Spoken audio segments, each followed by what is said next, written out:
Our next session, we have an esteemed panel, Excellencies, Ambassador Monica Juma, National Security Advisor for the Government of Kenya, Excellency Hannah Tete, Under-Secretary General and Special Envoy for the Horn of Africa, and Honourable Jennifer Morgan, State Secretary and Special Envoy for International Climate Action for the German Federal Foreign Office. I invite you to join me on the stage. A very warm welcome to you, and I don't think this panel needs any introduction, but of course, just for the rest of the conference as well, all the speakers' bios are available on the website and in the packs. So 70% of the most vulnerable to climate change are also affected by conflict and fragility. And as we've heard, this is a double vulnerability. 28 of the 32 of those most affected countries affected by both climate change and conflict are in Africa. And you would have thought that this confluence of this double vulnerability of climate change and conflict would mean that these countries are the priority for climate finance. But of course, we know that this is not the case. In fact, these countries receive the least climate finance. We heard from our keynote from the Prime Cabinet Secretary that that this financing question is critical. It was the topic of last week's Paris summit, where heads of state, including President Ruto, including German Chancellor Scholz, came together to make a new pact, a new global financing pact to solve climate change financing. But the conference's priorities were just a drop in the ocean. So as policymakers, you all face this really uncomfortable trade-off between economic development in Africa and cutting greenhouse gas emissions, between the realities of financing and the realities of need, between the trade-offs between long-term efficacy and efficiency and growth and equity and stability and justice. Now, these trade-offs are impossible to ignore, and we know that by doing so, as we move forward towards climate action, we risk harming those most affected. But if I can be frank, I think we're doing a very good job of doing just that, ignoring these issues. And I would like us to, in this session, maybe not reiterate what we already know. We know that Africa is the most affected, but has contributed the least. We know that historic emitters need to fund the losses and damages that they've caused, etc., etc. We know this. Rather, let's talk about some of these trade-offs. We don't want to see Africa as a victim. It's well placed to lead the green transition, but that does involve some difficult decisions. So as policymakers at the national, regional, and international level, I'd like to ask you about how you'll confront some of these trade-offs to make some of these difficult decisions and make priorities that promote peace and security and climate resilience in Africa. State Secretary Morgan, I know that you do need to leave us early, so I'll try and get your questions in as soon as possible, but I would maybe like to start with Ambassador Juma. So many people see this pursuit of climate action and peace and security as a trade-off. They see on the climate side that we can't be worrying about the long-term impacts of peace and security when the need for climate action is so urgent. And on the climate side, we can't really start thinking of climate and environment when first we just need to get peace achieved. What do you say to this?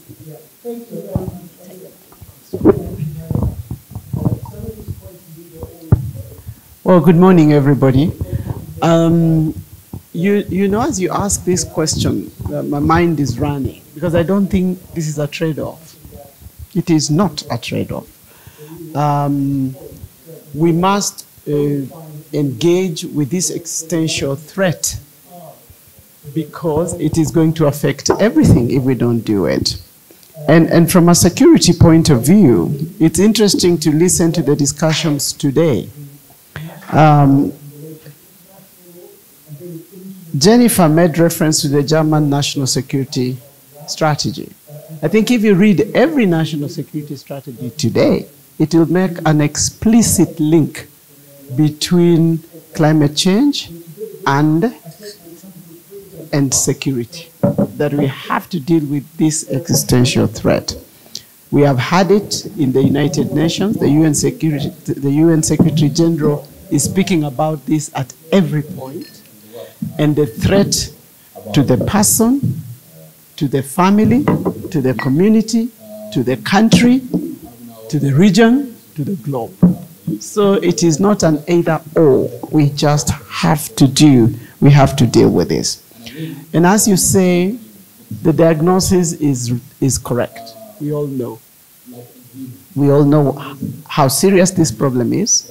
We know the scale that it needs to be dealt with. We know the urgency. The problem is with the prescription. The prescription still remains tentative. It remains incremental. It remains cumbersome. And that is what we need to focus on. And this explains President Ruto's framing. It is a frame about urgency. It is a framing about quantum. It is a frame about collective action. There is no vulnerable and non-vulnerable regions or people. And in fact, it doesn't matter what we do at the national level, because we must do it all together. It doesn't matter that Kenya is having 92% of its grid being green. It matters, yes, but its only value is if everybody else goes green. And that is the important point. That is why the North-South divide, the emitters versus emitters, the developed versus developing, does not make sense in this. It must be conceived in the sense of a common public good. It is security for us all. So we must do it together. And that is the framing that we are looking for. Absolutely, thank you. So we do need this collective action, and we need global commitments. State Secretary Morgan, I'd like to come to you. Both President Ruto and Chancellor Scholz were in Paris for this summit to make and codify these global commitments. What did you make of these commitments to climate finance? And just a quick follow-up, if it's not then too loaded a question, what do you see as what's fundamentally wrong with the global financial architecture for climate finance? And how do you see Germany playing a role in its role as donor, perhaps, or partner, in making things fairer?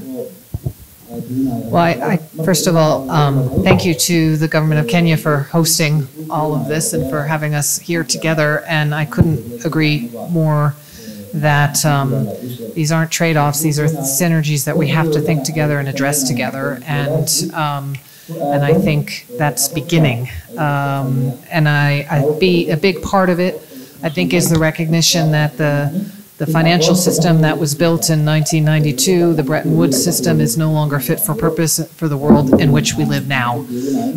And therefore, Germany sees it as a top priority to reform these multilateral institutions and has been working hard with others. And I think some of the proposals that came forward from the summit that now need to be worked on further, going into whether it be the World Bank reform, going into the Morocco meeting, whether it be the work that actually Kenya and Colombia have proposed on debt swaps, where all of those pieces. There's a thought also on forests. There's a piece on guarantees on renewable energy to bring down the cost of capital.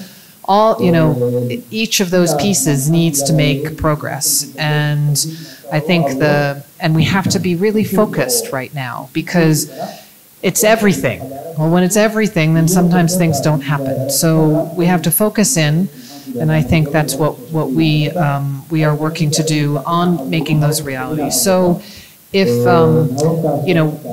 the cost of renewables is so low worldwide, but the investment is not yet coming into Africa, well, what's the problem? And how do we address that through either the guarantee instruments or others? If the debt crisis is so extreme as it is, then how do we do the debt swaps? How do we make sure that if a extreme climate event happens, that at a minimum countries don't have to pay their interest payments? I mean, all of these things need to move forward in parallel. And I think my hope is that they've at least been, the problem has been recognized by that, and the initial solutions are there. But now we need to get the collective response coming forward together. That's, and I think the Paris meeting was a good start, and I think then having some of those things come into the summit that's happening here, the Africa Climate Summit, to make further progress will be important. In terms of bringing equity and fairness more in, because I think that is the issue. I think it's an issue of climate justice. I think along with the collective action, developed countries taking the lead on both what we're doing at home to reduce emissions, because at the end of the day, those that have caused the problem need to take the lead in addressing it, and that's certainly what we are taking very seriously in Germany with a whole set of laws and measures to scale up our renewables and phase out our fossil fuels. But it's also about, for example, on the adaptation issue, building in the resiliency piece. It's also about on loss and damage, bringing those in. And the fairness, I think, it cuts across everything. So that's not a cop-out, but I know we want to move forward. But I think it's having that link in of making sure that what happens, for example, on resilience is led by the local circumstances. And I think at this conference, thinking about how to link in the climate finance into some of the peace and security issues on adaptation and resilience is long overdue. Thank you so much. You mentioned that there's a lot to do, and by trying to do everything, we might end up doing nothing, if I'm paraphrasing you acceptably there. To avoid this kind of getting lost in this overly ambitious and maybe overwhelming list of things that we can aspire to, can you maybe set us out what you could see as two priorities that you would see that Germany can take on, or priorities for German climate action to advance the specific goals of peace and security globally? Sure. I think number one, to ensure peace and security, is for Germany to meet our targets to reduce greenhouse gas emissions by 65% by 2030, to scale up our renewables to 80% by 2030, to be climate neutral by 2045. And to be, in our climate foreign policy, engaging all major countries to be accelerating what they are doing at home as well. So I think that is a big thing we can be doing. The second thing I think is on the systemic piece is really having the gender equality and gender focus in more systemically across the board in what we do. Because I think the evidence base shows when that occurs, the effectiveness goes up. And I think it's not a side thing over here in the corner. It's a main lever, I think, across the board. Thank you very much. Hannah Titi, State Secretary Morgan mentioned that we know that the best responses are the local. This is something it's become a truism. We know it, and yet the reality is that it's notoriously difficult to get this kind of global climate financing architecture down to that lowest level of need, of subsidiarity, and of the most kind of effective action. Is that too negative a prognosis, that it's just not possible when it comes to mechanisms of climate financing for adaptation at the local level? What works and what doesn't work? Good morning, and very many thanks to the government of Kenya and the Federal Republic of Germany for hosting this event here in Nairobi, and to draw attention to the challenge on the African continent. And I think that to suggest that it is too difficult to take financing from the global to the local is a cop-out. That's why you have government. That's why you work with government. That's why government accesses financial resources and is able to allocate those resources to the areas of most need to be able to address these challenges. And I think that, while perhaps for people who are on the speaking circuit many times in meetings of this nature, the tendency is not to want to say the same thing. I think you keep saying the same thing until the message sinks. And then you see that action is taken. And then you know you don't have to talk about it anymore. But right now, the reality is that Africa's contribution to carbon emissions is 4%. 55 countries, 1.5 billion people. in this region, 70% of the area of the Horn of Africa is either arid or semi-arid.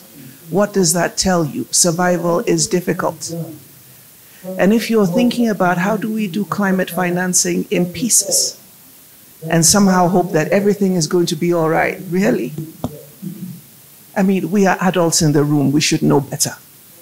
So I think that the challenge for us is to look at how those resources can be released within the current international financial architecture as quickly as possible, recognizing that the climate crisis is not happening in a few years' time, it's now. Mitigation has failed. When you hear the Secretary General speaking, he's constantly reminding us that we are way off the 1.5 degrees target. What does that tell you? Mitigation has failed. Let's not pretend that it is succeeding. And there needs to be more urgency, and especially in this part of the continent, where we have the most vulnerability and the most fragility. Trust the governments that know their countries better than any external partner, right? And who have the responsibility to deliver to their people. Provide technical expertise where it is not there, but I can assure you that in this region we do have technical expertise. IGAD, the Climate Prevention and Application Center, is world class. You don't need to find out the information from somewhere, they have everything.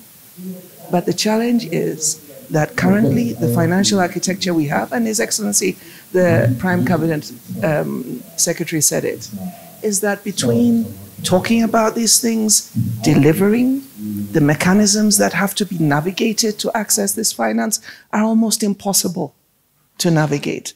So when we talked about in Sharm el-Sheikh last year, Jennifer, and indeed the Federal Republic of Germany, was really instrumental in pushing for this loss and damage fund. How do we finance it? Where is the money? How quickly can it be accessed? Asking governments, local governments, decentralized structures to be able to intervene at the point at which it's more effective, and I can assure you, they have the wherewithal to do it. It's the money that is not there. Thank you so much. I think this point on subnational entities being part of the financial mechanism is really interesting. Maybe Jennifer Morgan, you'd like to speak to that? I wanted to come in on 2 points because I think indeed we need to, it is about being able to act more quickly and the systemic piece that needs to come in. So it's not just the pieces that are there. And I think there are some proposals now on the table for the funding. That was another idea that came out of the Paris meeting was, for example, within the maritime sector, a levy on emissions there that is equitable to see how you could then put that into a fund for on the loss and damage piece. It's clear. So I think that there are a number of things moving. And I know we're involved in a number of things that are moving. What I feel like isn't happening is the scaling piece. And really, I feel like there's a number of different same conversation happening in many places. So how we bring those together and scale them up. But the one point I wanted to come back on is I would frame it slightly differently than mitigation has failed, if I may. I think mitigation has been inadequate, deeply inadequate, but it hasn't completely failed. Because I can just speak from what's happening in Germany. The emissions are declining, renewables is growing, it is creating jobs, it is making us more energy secure, and that is, quote, mitigation. It's absolutely the case that we are not on track for 1.5. But mitigation is succeeding, but the pace and scale of the change that we need is not what's there. So I just wanted to share that piece because it's not adequate, but there are things happening. I mean, I have the honor of traveling around the world. I can tell you in India, in China, in Brazil, in Colombia, Chile, renewables is happening. Not at the pace and scale that's needed, but the shifts are pretty dramatic on that side. But that's only one sector. Okay, thank you.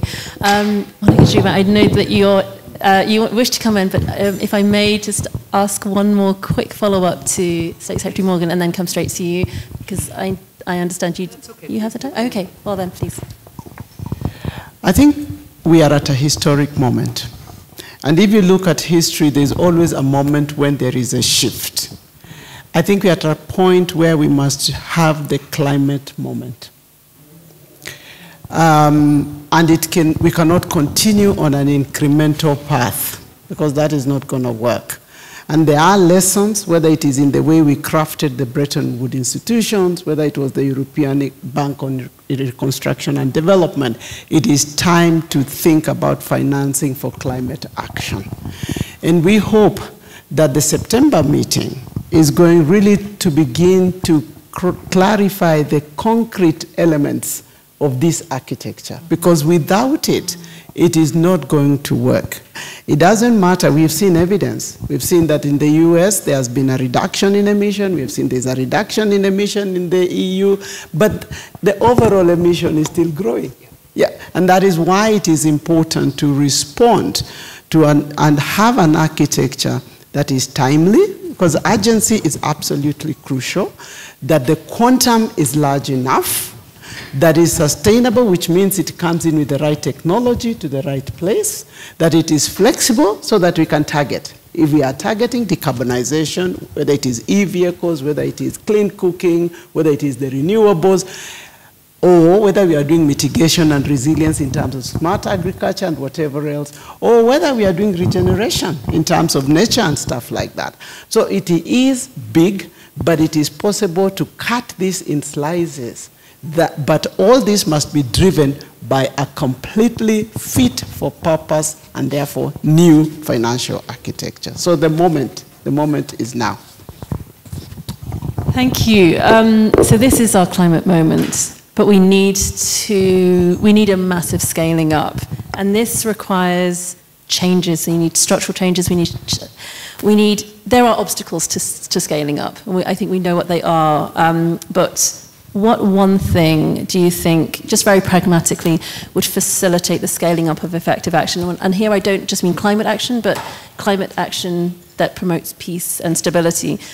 Is it a change in funding silos? Is it a change in knowledge and capacity, incentives that will actually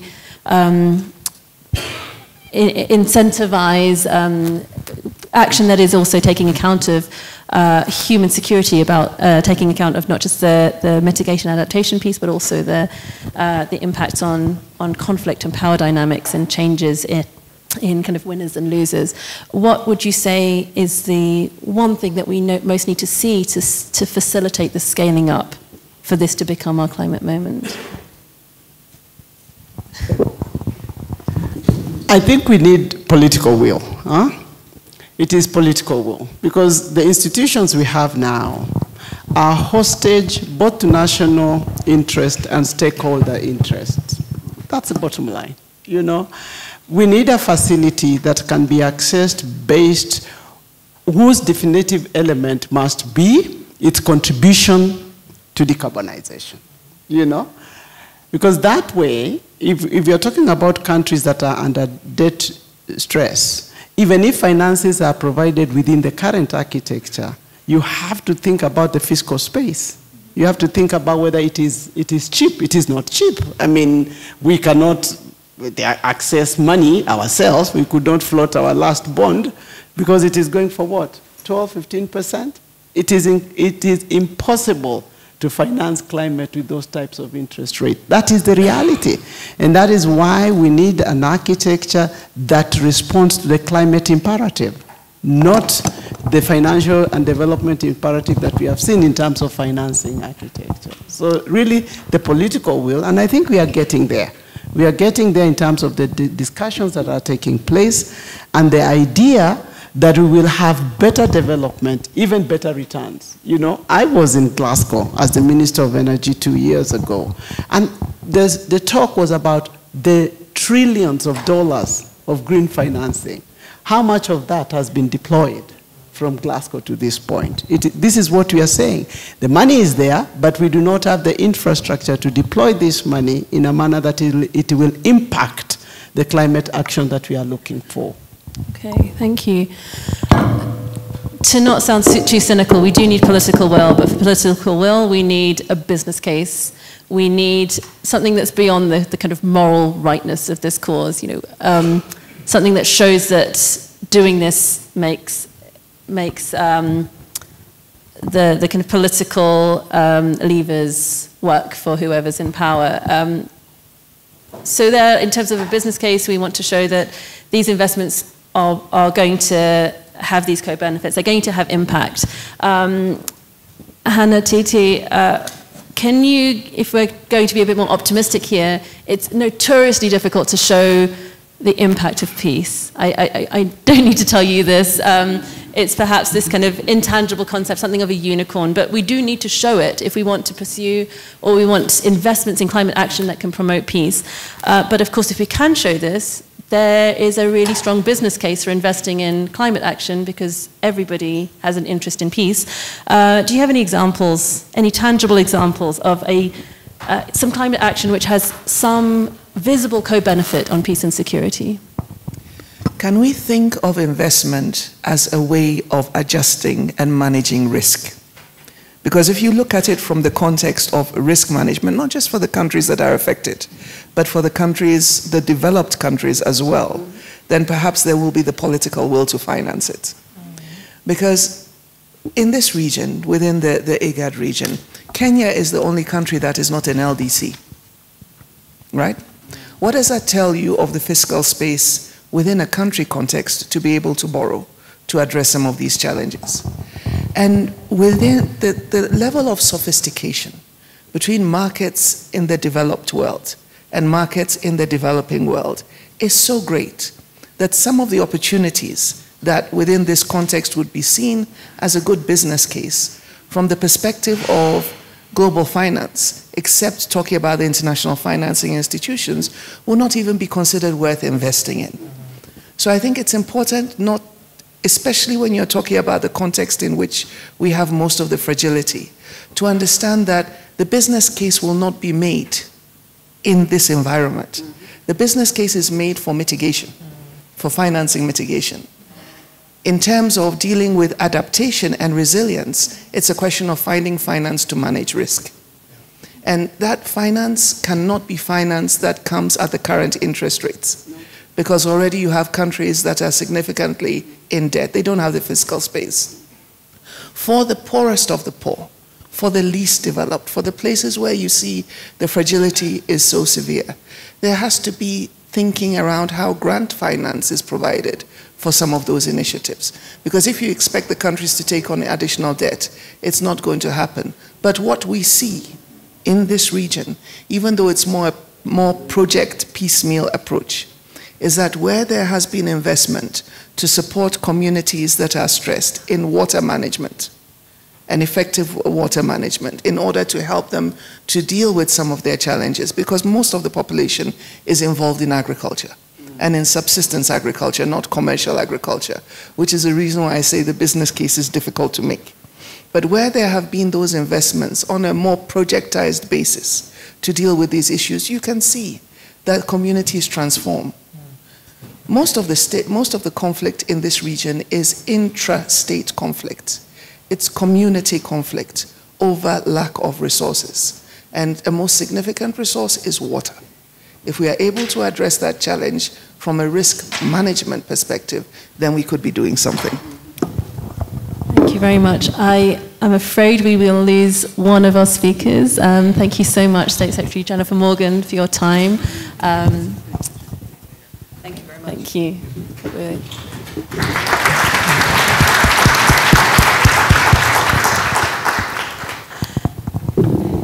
But delighted that we can still carry on this conversation. If I can be so impertinent to just challenge you a little on that. Surely there is a business case if we want investments, and it's not just about government investment, it's also about private sector investment. And this is a fragile region, but we need to de-risk investment. We need to show the corporate sector that this is a safe place to invest. Therefore, there's a business case for sustaining peace, and therefore a business case for climate action that sustains peace. You know, in my previous life, I was Minister of Trade and Industry in Ghana. And so I did a lot of work promoting investment into my country.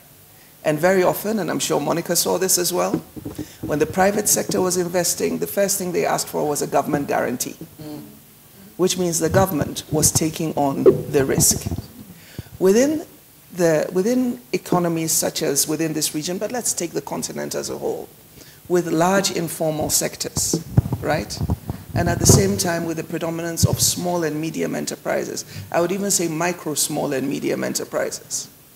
And most of the larger investments being indeed government or state-related organizations.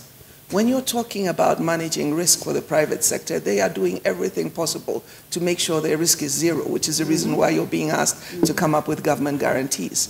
So in that environment, with the reality we deal with, how do we make that case? It's not made until we begin to shift our thinking and understand that there are some aspects of this climate crisis that will not be addressed through the conventional thinking of mitigating risks for the private sector so they come in and invest. Who says they even see it as an attractive investment, right? Investing in small communities in order to be able to sustain peace, to limit interstate conflict, which can blow up and escalate into more serious conflict. It hasn't yet been made, and that's why I'm saying that we shouldn't force our thinking into spaces where we will not get the responses. Let's look at what the scale of the problem is, where the challenge is, where we can best find the support to be able to address these issues and do it that way. Thank you. Ambassador Juma, let's pick up on some of these trade-offs again. I think we've heard a lot about the potential of the green transition, and this is perhaps a space that needs a bit more exploring. There's so much potential here, so much potential for kind of this leapfrogging, but there's also potential for conflict, as we heard in our previous panel. This can create new winners and losers, it can create new power dynamics, or of course climate change can create new tensions and conflicts as through migration. We heard of migration as an opportunity from the climate ambassador, but also as more Africans move from rural communities to cities. This is a really smart adaptation step, but it can also create new conflicts as cities become more stressed. In your role as National Security Advisor, how do you identify these risks in a really practical way? What kind of tools do you have? And then with this knowledge, how do you prioritize action in terms of response, preventative response perhaps, in terms of one good over another good? Well, thank you very much. And I think, again, going back to the identification of risks, I think we are in a context where we are having layering of risks, and some people have described this as a polycrisis of sorts. So we have bigger risks and they all cascade all the way down, and including the response pattern in terms of movement of populations and things like that. But as the Prime Cabinet Secretary said, and we are somewhat lucky in this country, we took a leap of faith at some point. This country produced Wangari Maathai. And in many ways, it was seen as a fad, environmental conservation for her. We called her the tree woman. When she got the Nobel Prize, there was an intense debate, we were told, even in the committee. How would you bestow a Nobel Prize for peace on the woman who was just planting trees? And Wangari got asked, she got asked, so why do you think you got a Nobel Prize for peace? And her response, which I'll never forget, was, in not so long in the future from today, the connection between environment and conflict will be as clear as the violations of human rights and conflict. Yeah? So some of these actions don't have to be, actions are going to be at different levels. We are now talking about, and you can hear it, the people that are talking about green energy are talking about grand things, some of them green hydrogen. But you're also looking at the force multiplier in terms of fertilizer coming from green hydrogen and things like that. But it needs to break down to the question of regeneration. planting trees, 15 billion trees, make them fruit trees, bring income to people. So it conserve soil, do the right agriculture, even at the smallest scale. So the prioritization has got to go to different layers, and that is why we are talking about policy framework that energizes all of government at the various levels. So it is national government, it's regional government, it's local government, it's community, and we are pushing. Our tree planting has been put in various categories to the point that we're going to even be using schools. We started with 4K clubs, activating this at that level, so that it becomes a way of life, and to move away as much as possible from this project targeting, so that it becomes a way of life. So really, it's very easy to look at the indicators of stress. I mean, that we have vulnerability indexes, we have early warning mechanisms, that's not difficult. But in terms of actioning, action has got to be for us all. So this is not a cliche. It has to be for us all. It has to start from the individual to the family, to the community, to the country, to the region. Now, our region is also very interesting, actually a leap of faith, because when IGAD was being stewed, 1994, IGAD was the intergovernmental authority on drought and desertification. But somewhat this remained to be a localized regional conversation. This conversation has become a global conversation. And so I think in terms of prioritization, now there is a consensus about the level of risk that we are all faced with. What we need to unlock is the enabler. In this case, the financing and the structure of that financing to make it timely, to make it adequate, to make it accessible, to make it affordable, and to make it adequate. Thank you. So we are coming to the end of this session, and I just want to pose each of you a final question.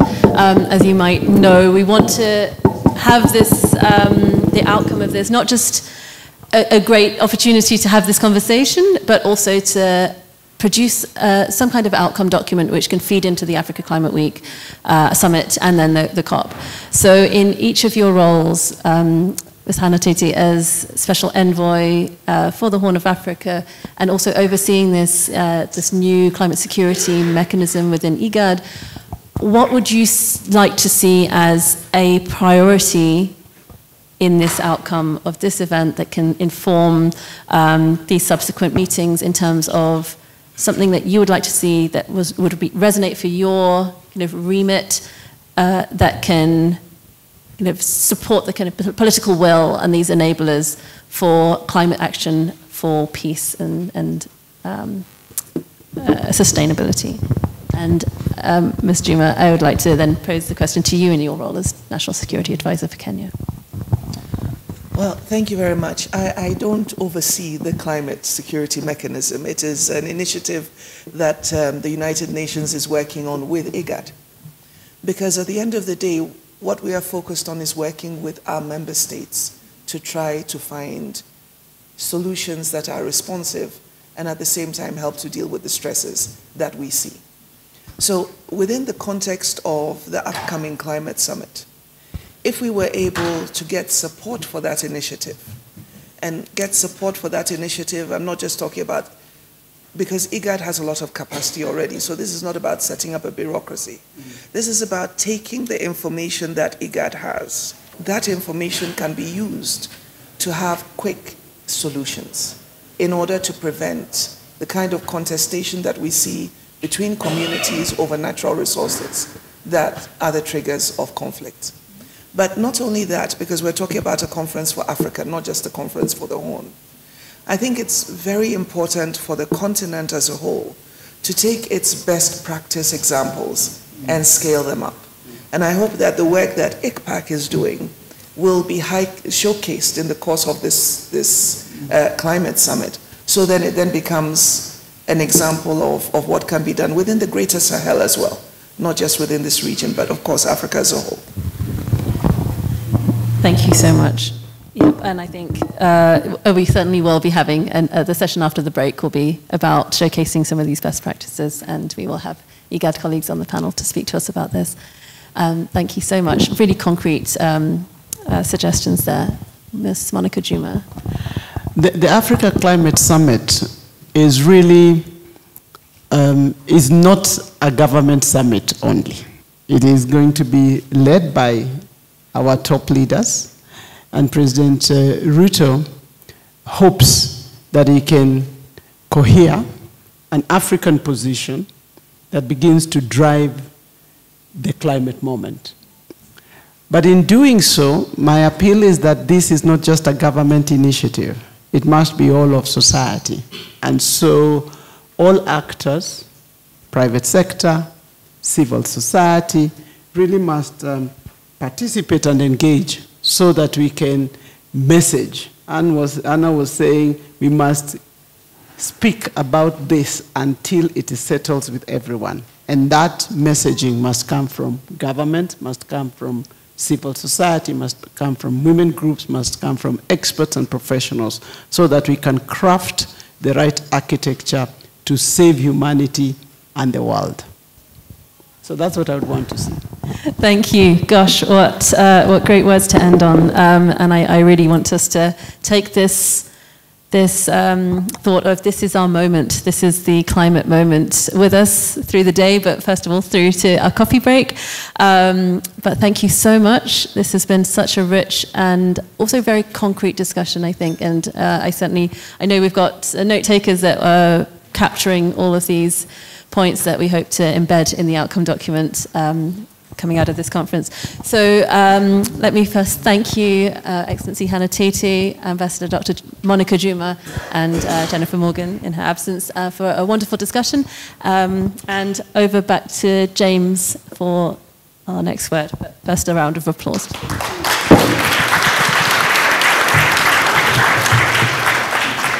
Thank you very much.